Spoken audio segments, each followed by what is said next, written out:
chúng tôi là công an chứ không phải đến đây để đòi đất cho công ty đâu. Công an là giữ cái nhiệm vụ là an ninh trật tự, và bảo vệ quyền lợi của dân. Người dân cũng phải biết làm việc chứ.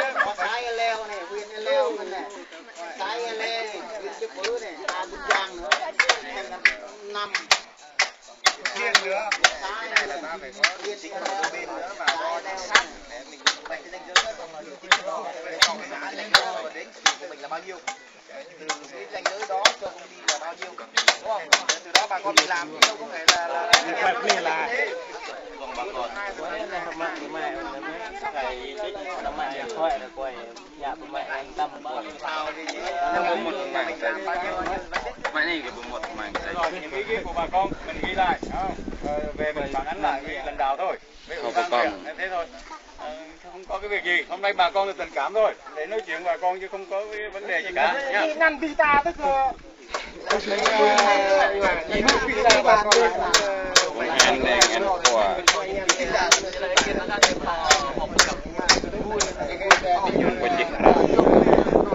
ký lọc như bạn để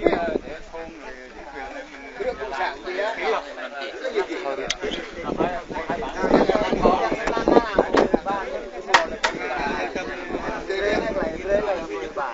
đây tỉnh Tây Lai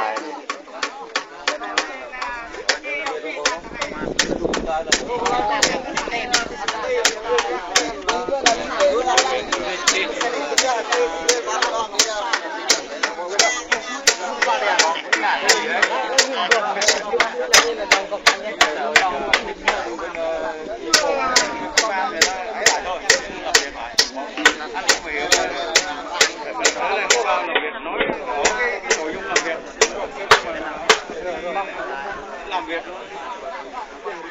đây cũng mới quay được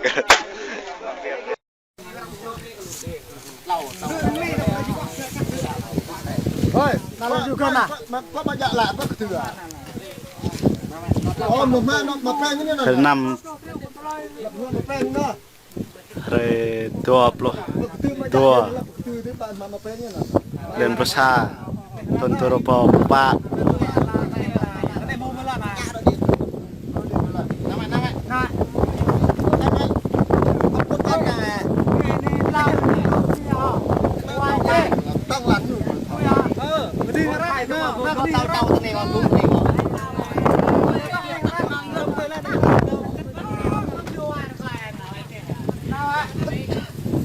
tôm nuôi ra cho vịt lăn bình mừng công tê này có tôm tiêu hoài nó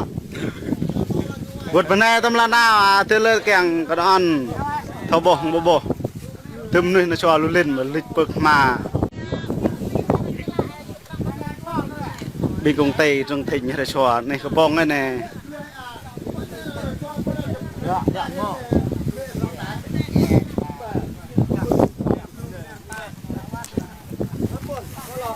bạm nuôi tê ai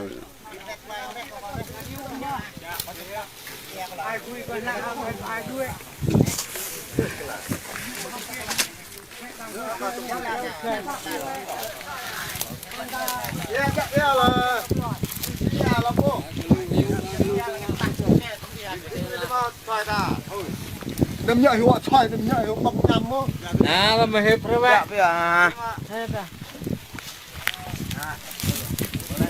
này lạc Việt Nam này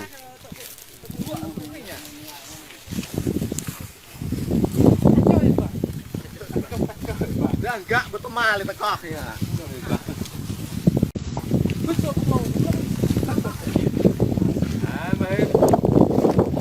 từ vậy thế đó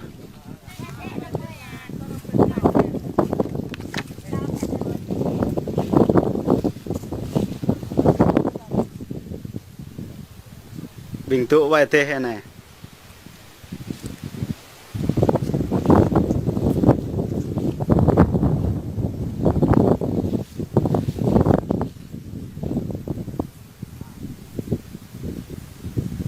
này là rằng lại nó bình công tê lại trên mạng này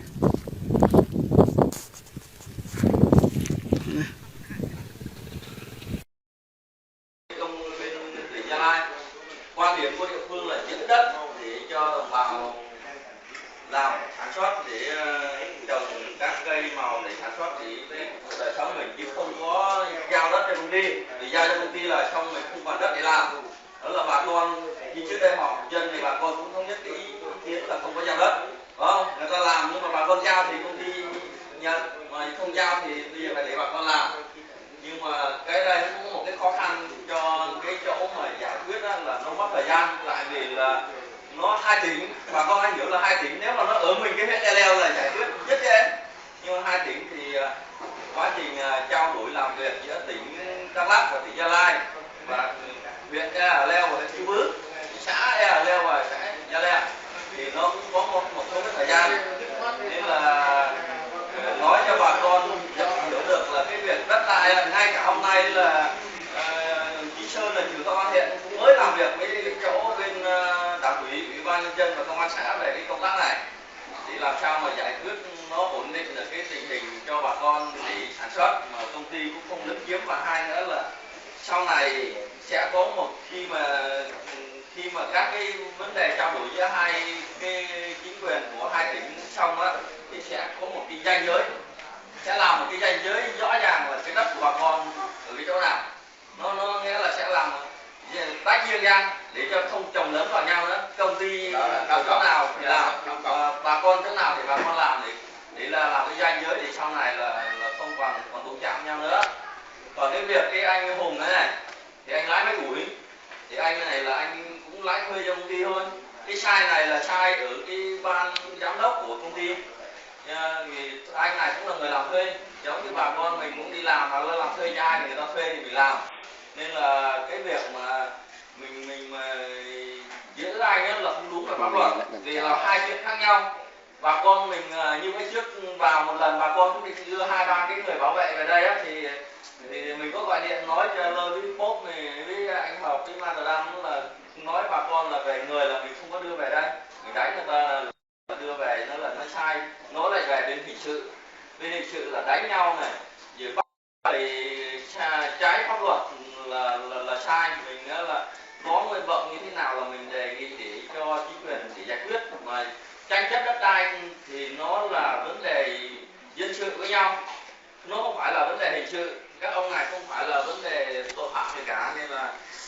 nếu như ông này mà ông ăn trộm ăn cắp ông cướp giật thì bà con thấy bà con bắt giữ cái giao cho cơ quan công an để xử lý thì là nó đúng, nhưng ông này là ông làm thuê cho công ty, sai công ty, nó ăn cắp đất mình. không, nhưng mà là sai là phải bà con phải hiểu rằng là tuột nó là con kèo con hè mà sai là cái bà cũng sợ cái công ty đấy, Đây là công ty chương trình đưa cho ông này. còn cái ông này thì ông chỉ làm thuê cho ông lấy tiền thôi, nhưng mà hôm nay cũng nói ông rồi, bây giờ cái chỗ đang tranh chấp là đừng có làm nữa, làm giờ